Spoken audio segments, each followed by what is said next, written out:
আমরা ঘোষণা করেছি ইসলামের পক্ষে একটা বাক্স, এবং যারা নাকি দেশপ্রেমিক রয়েছেন তাদের সকলকে নিয়ে আমরা এই দেশ গড়ার লক্ষ্যে আমরা সবাই ঐক্যবদ্ধভাবে আমরা কার্যক্রম পরিচালনা করব। তখন আমরা কি দেখতে পাই? এক শ্রেণীর স্বার্থান্বেষী মহল, জাতির ইতিহাস আমাদের সামনে পরিষ্কার। তারা কি করেছে আমাদেরকে নতুনভাবে বোঝানোর কোনো প্রয়োজন নেই।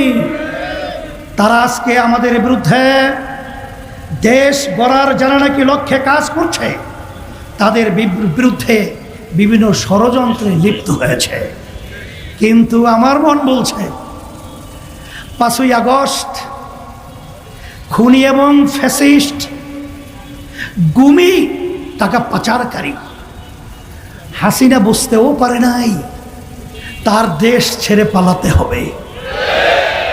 ভাত পাক করেও খেয়ে যেতে পারে নাই।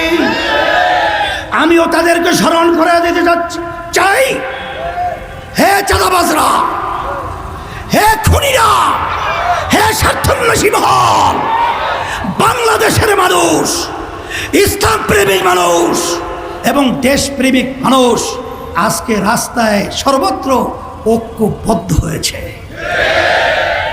এদের তোরে, এদের আওয়াজে আজকে আল্লাহর রহমতে আপনাদের দোয়ায় এই চাঁদাবাজ খুনি টাকা পাচারকারীদেরকে বঙ্গোপসাগরে নিক্ষেপ করতে হবে।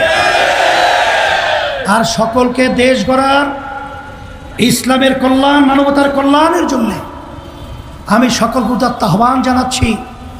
ইসলামী আন্দোলন বাংলাদেশ প্রতিষ্ঠিত 1987 সালে অদ্যাবধি পর্যন্ত একটা এমপিও কিন্তু আমাদের সংসদে যায় নাই। কারণ আমরা কখনো খুনিদের, চাঁদাবাজদের, টাকা পাচারকারীদের ক্ষমতায় যাওয়ার সিঁড়ি হিসাবে আল্লাহর রহমতে ব্যবহৃত হই নাই।